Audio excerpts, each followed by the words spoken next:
Hello, world, and welcome to another episode of Between Thought and Action. Um, Today, episode 3, we're going to talk about emptying your cup and replacing fear with gratitude. It's something I've been learning to do, like not ignore my fear, not suppress it, but face it, embrace it, and replace it. For a long time, I didn't realize how much of my life was being driven by fear. Most of what I used to worry about would never actually come to pass or even happen. But my body didn't know that. My mind didn't know that. So I would feel it anyways. The stress, the urgency, that pressure, like I needed to fix something right now when there was nothing in front of me to be fixed. In the last episode, I kind of talked about catching these thoughts and creating that space, that gap between the thought and your action. But this is the next step for me. What do I do after I catch that? Because it's not enough to just see it if you don't replace it. If you fall right back into it and repeat the same patterns, it's one thing to see it, but it's another to see it and hold yourself accountable to make the change. I didn't realize that at the time, but I was spending a lot of my life responding to things that just weren't even real, not my actual life, my imagination. And part of this for me is I've always been a problem solver. I like to fix things. I like to understand how things work, which is a blessing, but it's also a curse because I would constantly try to fix things that simply, they're not real. They can't be fixed. So I'd get fixated on it, running scenarios through my head, trying to control outcomes of situations that don't even exist, putting energy into things that were not even actually mine to control in the first place. And what helped me start to understand this was breaking things into circles, like 3 circles. I think there's probably a known philosophy out there about the circle of control and the circle of influence, but I like to think it's bigger than that.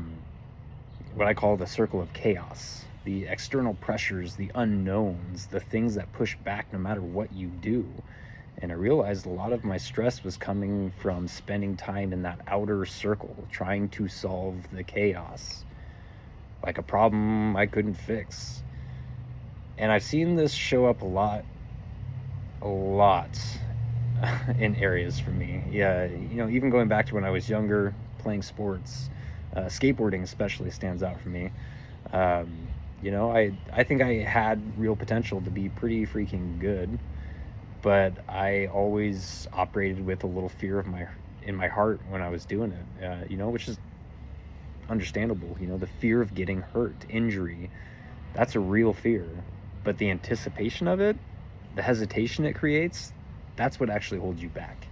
That split second where you don't commit, you don't commit and it costs you. And I've started to realize that same pattern didn't just play out in sports, it follows me. It followed me in how I think, how I react, how I deal with stress. And if I don't catch it, it turns into a loop. Thoughts create feelings, feelings create urgency, urgency makes me try to solve something that isn't even happening. So you need to understand your lenses, like your emotions as well. Let's talk about anxiety. It's the fear we experience when there's not any actual danger. Like it's biology. Our brains are hardwired to have fight or flight. There's no real fight, there's no real threat in front of us, but with our thoughts, we create one. We start running scenarios, playing things out, trying to solve something that hasn't even happened. Our bodies don't know the difference, so it responds anyways. It releases chemicals, into our system, cortisol, your stress hormone. And now what started as a thought becomes a real feeling, and it really impacts your body. And that feeling creates urgency. I need to fix it. I need to resolve it. I need to do something. But that's the problem. There's nothing actually happening. It's a figment of our imagination, but we keep engaging with it. It triggers more cortisol, more urgency, more anxiety, and continues to loop.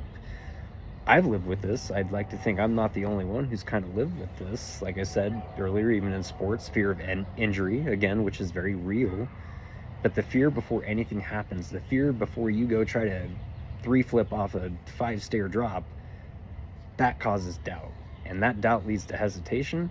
And when that hesitation shows up at the worst possible time, you end up creating the exact outcome that you were trying to avoid, and you hurt yourself.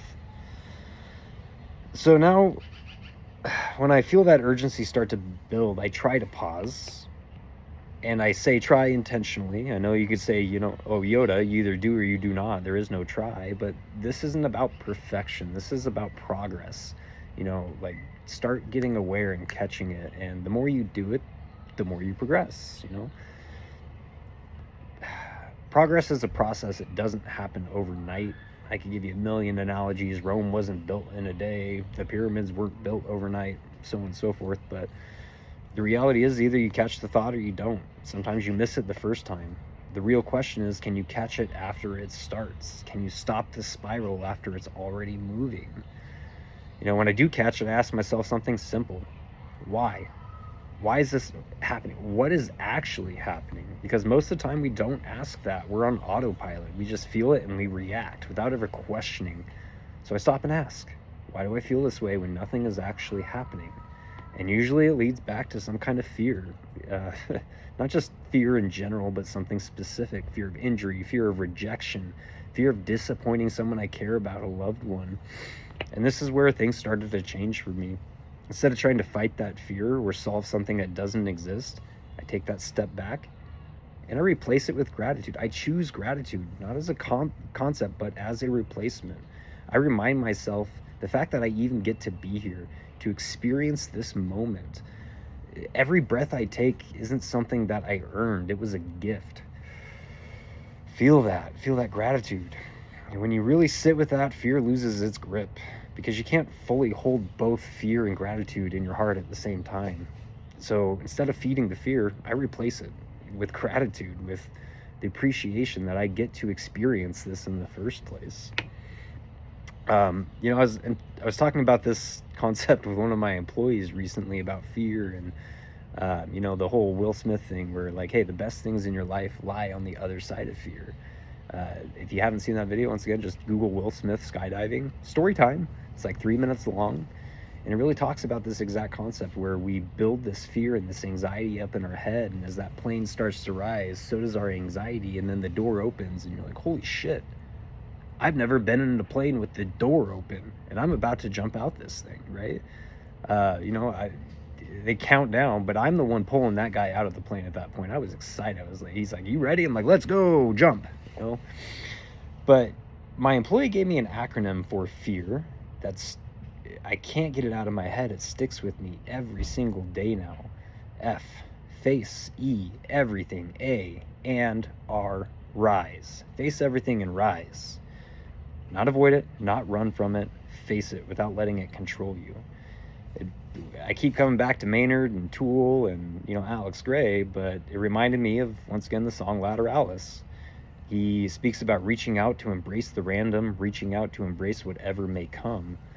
And that's the shift. You stop trying to control every outcome, especially the ones that are in your, the farthest out of circle, the circle of chaos. You got your circle of control, the things you can actually handle, the circle of influence, where you can kind of influence the outcome of things, but not control them necessarily. And you got the chaos, which is just, you can't do anything. You just got to accept it for what it is.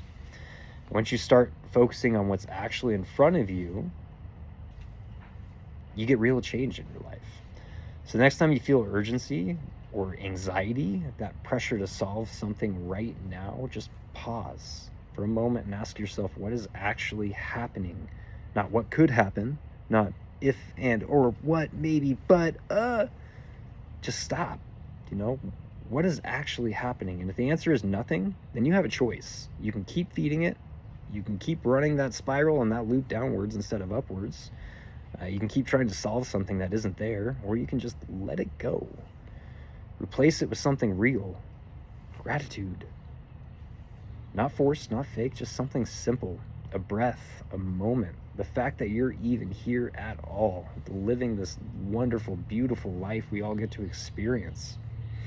Because when you empty your cup of worry, you finally make space for something better. It is so good. I'm gonna cry. It feels so good. Maybe that's really what this comes down to, not controlling your thoughts perfectly, but just catching them enough to choose something different. Face everything and rise. And if you've been following along, this isn't just another layer of the same work. It's seeing it, questioning it, and choosing what comes next with intention. But even if it's your first time, that's enough. Just start with the pause. That small shift, that small change can literally start to move mountains in your life. That's where everything really changes for you. So as always, out there, thank you for watching. With love and gratitude to all of you. Have a wonderful, blessed day.